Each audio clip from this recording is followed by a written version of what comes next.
30 ఏళ్ల వెన్నుపోటు ఉత్సవాలు జరిపితే బాగుంటుంది అని సజ్జల రామకృష్ణారెడ్డి గారు చెప్తున్నారు తెలుగుదేశం పార్టీ గురించి. ఏమంటారు సార్ అదే సార్, అదేదో అంటారే, ఈరోజు ఆయన ఒక ప్రెస్ మీట్ పెడితే చూశాను సార్.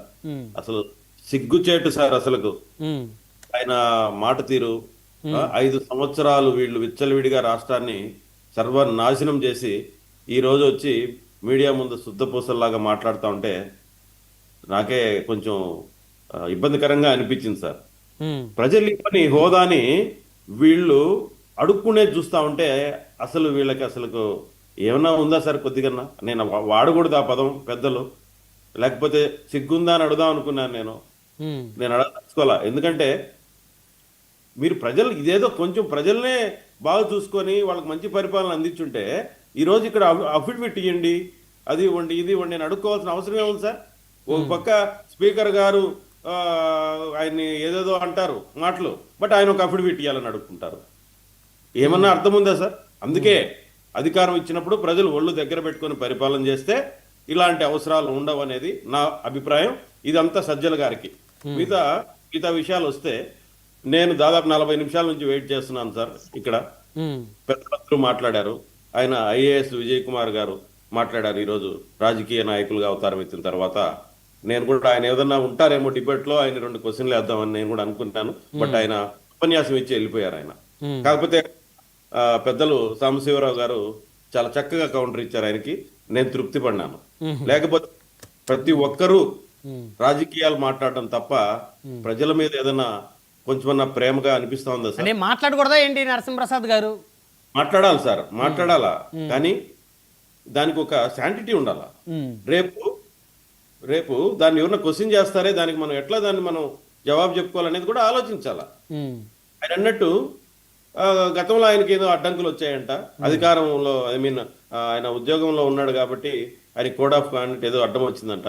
ఇప్పుడు మాట్లాడుతున్నాడంట. అంటే అది ఈయనకు అవసరం కాబట్టి, ఈయన రాజకీయ నాయకుడు అవసరం ఎత్తాడు కాబట్టి ఇప్పుడు విమర్శించాలి. అది నేను అడిగాను కదా మీకు, అంటే మీరు ఆ రోజు ఎందుకు మాట్లాడలేదు, ఈ రోజు ఎందుకు మాట్లాడుతున్నారు అనేది. కోడ్ ఆఫ్ ఎథిక్స్ అంటాడు ఏమన్నంటే. అందుకే సార్ నేను చెప్పేది, ఫస్ట్ మానవుడిగా మాట్లాడితే, సాటి మనిషిగా మాట్లాడితే దానికి ఏ కోడ్ ఆఫ్ ఎథిక్స్ అవసరం లేదు.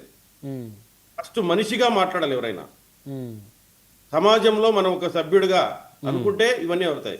ఇదే విషయంగా మనం మాట్లాడుతున్నాం. చిన్నారి సుగాలి ప్రీతి గారి విషయం మనం బిడ్డ 8 సంవత్సరాలుగా ఇది వింటూనే ఉన్నాం. కాకపోతే సార్ బాధాకరం సార్, ఇలాంటివి 1-2 సంఘటనలు ఎందుకు కొలిక్కి రాకుండా ఆగిపోయిన విషయాలుగా నేను గుర్తించాను సార్. ఇది సుగాలి ప్రీతి విషయంలో కావచ్చు. అదేవిధంగా మీకు ఇది దీని సందర్భం అంటారో కాదా కానీ వివేకానంద రెడ్డి గారి హత్య కేసు కూడా ఆ కన్న కూతురు పడే ఆవేదన చూస్తా ఉంటే వారికి న్యాయం జరగలేదుగా ఇదే అనిపిస్తుంది సార్. ఇప్పుడు ఇక్కడుండే పెద్ద మనిషి మాట్లాడుతున్న పెద్ద మనుషులు ఇక్కడ ఏదేదో మాట్లాడతారు. ఇక్కడ మేము సరిగా ఇన్వెస్టిగేషన్ చేయలేదని, అది చేయలేదని. అసలు ఎందుకుంటుంది సార్?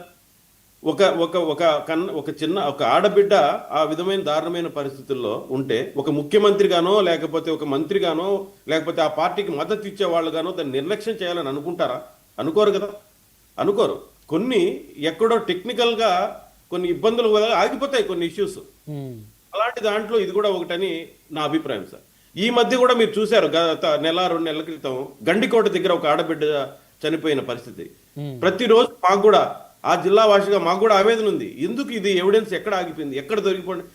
అంత తెలివి మీరిపోయిన సమాజంలో ఉన్నాం సార్. నిందితులు కూడా, అంటే అఘాయిత్యాలు చేసేవాళ్ళు కూడా చట్టానికి లేకపోతే ఈ యొక్క ఇన్వెస్టిగేషన్ కు దొరకకుండా బిహేవ్ చేసే పరిస్థితుల్లో ఇలాంటి 1-2 కేసులు మనకు చిక్కుముడిగా మిగిలిపోయాయని నా అభిప్రాయం ఉంది.